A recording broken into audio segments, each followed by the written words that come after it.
Hi, this is Mrs. Roberts. It's AP Psychology 10.3. Number 1. The importance of our capacity for personal growth, development of our potential, and freedom to choose our destiny is the emphasis of which psychological theory? All right, here we're looking for words and terms that are, first of all, psychological theories. So those were the posters that are posted in the back of my room. One of the things that you haven't seen up there is existentialism, although a theory, not a psychological theory. So we can pull that one out. Now let's go to these other 4 choices. So we're trying to remember which one has to do with personal growth or freedom to choose. So our human potential. The answer to this is humanism. Number 2. Blank are cognitive categories into which people sort the persons and events in their lives. This one is going to be a little bit more difficult. You're probably going to have to do some elimination if you don't know the terminology for this unit. So we start off with archetypes. We know that we've heard of those before. That was earlier in our psychodynamic theorists. Those are images or patterns that are in the collective unconscious. So that doesn't really describe this here. Projective functions and fixed roles, those are both also used by psychoanalysts. These are projective functions like ambiguous stimuli. What do you think about it? Here's a dot on the wall. What do you see? Or fixed roles. Let's pretend like you're your mom, and how does she act towards you? You know, role playing in order to understand somebody a little bit better or what they think the other person's going through. They can be used by not just psychoanalysts, but other groups too. Now we've got traits and personal constructs. That's the last 2. So blank are cognitive categories into which people sort persons and events in their lives. If we choose traits, that's going to be a little too specific, this definition that we've got. So we're going to go with personal constructs. That's actually the definition of personal constructs. Another way to describe that are pairs of opposites used to evaluate the world. So things like, this is fair, this is unfair. You're smart, you're dumb. You're exciting, or you're dull. All right, number 3. Kevin is hoping to find a mate who will love and support him despite his faults. Carl Rogers might say that Kevin recognizes the importance of blank. All right, so we've got to remember, what did we learn about Carl Rogers, who is a humanist? So he says that yourself is organized. It's a consistent set of perceptions and beliefs about yourself. And he says that your goal is trying to get to this kind of self-actualization. In order to get there, you have to feel accepted.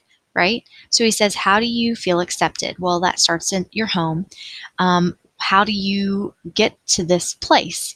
Well, you have to start off with this inherent feeling that you're worthy of love, regardless of your accomplishments or your behavior. So that's something that you want. You definitely want to find a partner or a mate who will love and support you despite your faults. That's not self-actualization. That's one of the things you have to do to get to self-actualization. This is actually called unconditional positive regard. It makes sense. Like, these 2 things kind of make sense whenever you think about it. Number 4. Blank is a tool that identifies clusters of specific behaviors that correlate so highly that they can be considered as reflecting the same basic dimension. All right, so this is sort of like a little statistics exam, a mini statistics exam here, to remind you of the terminology that we've already learned.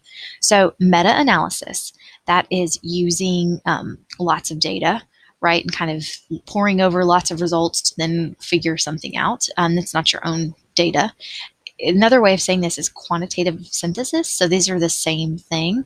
Neither of these are identifying specific clusters of behaviors. These are just very generic, big statistical terms. That's also true for analysis of variance. You're trying to find the difference here. So this is variance. Hopefully you see correlation. These are opposites. We don't want to pick anything over here. So then we go down to these 2 choices, behavior assessment and factor analysis. So now we go to, what have we been learning about?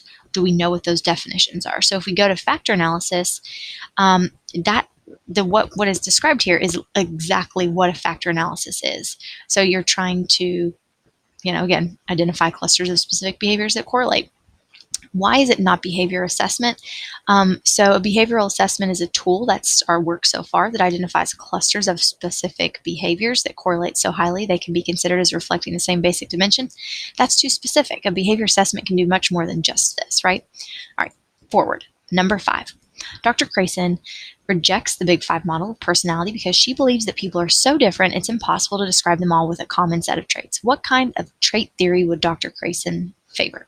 Now, first, we're going to eliminate the the terms that don't belong here. So these are all trait theories. So psychodynamic, that's a psychological theory. So that doesn't work. Cognitive, not, is the psychological theory. So it doesn't work. And then socioculture doesn't work. So we are left with individual and idiographic. So now we have to now know, what do those two things mean? So what do idiographic theorists think? These are people who we call splitters. Okay, so we have two different types of people when we're talking about personality, two different types of psychologists, lumpers and splitters. You're a lumper if you like to lump people into big categories. These are people who use those big five ways to describe somebody, like conscientiousness or extroversion, agreeableness, or even introvert, extrovert, unstable, stable. If you think that those are too broad and you think you need to get more specific, that's when you become an idiographic theorist. And again, that's the explanation I talked about before. You would be called a splitter. You want to split hairs. You want it to be kind of split up into much smaller portions so that you understand the individual better. Now, both of those groups came together to do some research about heritability of traits. They used twin studies, right? So what did they find in those twin studies? We found that a lot of evidence suggests that genes play a role in people's temperament, right? So temperament, that's the right answer here, their temperament. Now, the rest of these, like extroversion, there is some sort of heritability there. It's just not high heritability. The one that's below temperament would be intelligence when we're looking at identical twins. When we look at identical twins, we can see heritability coefficient of up to 50, 60%, or 50%, 0.5 or 0.6 heritability coefficient. Do we consider that high heritability? Not as high as temperament, which goes up into the 80s.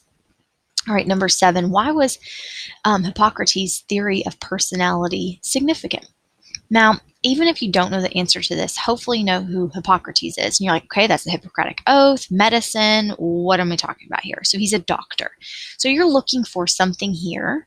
So something in one of these answer choices that is going to be related to medicine or science in some way. And hopefully you see it when you get down here to D, and we're looking at biological factors. So that's how we're going to make that choice. Biological factors that impact personality, and we know Hippocrates is a doctor. The answer is D.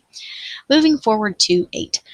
What personality traits did Sheldon believe were associated with mesomorphs? Now, if you didn't do all of the homework here, you're going to try to use your kind of already basic knowledge of what these word parts mean. So when we think of meso or mezzanine, we're looking at the middle. So if we just use that as our helper, we're going to eliminate a couple of choices, like slower processing and lower intelligence. That's nothing that's in the middle. That's going to be really low. Or shy and secretive. Again, that's very much on one side. Or quick-witted and intelligent. That's, again, on the high side. So then we're left with confident and assertive, friendly and outgoing. So now we get to where we actually have to know the answer. Like, what are mesomorphs according to this person, Sheldon? And if we Google that, and this can be a little scary when we do that. So mesomorphs, this is just to show you some images here. A person with a compact and muscular body build. Now that's not helping us. So what does he actually say? What does Sheldon say? So if we do images, we get even more scary. What is happening here? And this is exactly what he said. So what are these different types, and what do they say about your personality? Now this is debunked, but there we are. So mesomorph, people still use this to describe body types, but in terms of like psychology, so if we type in mesomorphs psychology, Sheldon, very important that you throw all those things together. We're looking at what do people say about your personality once you've got those types. All right, so what William Sheldon, that's here, he said that if you're an endomorph, so called, or larger, you can be friendly, outgoing. If you're muscular, you're going to be aggressive, courageous, assertive, bold. So these are the somatotypes, somatotype theory. We go back to our questions and we see that this is definitely confident and assertive. If you were wondering what the thin body type is, he says it's shy and secretive.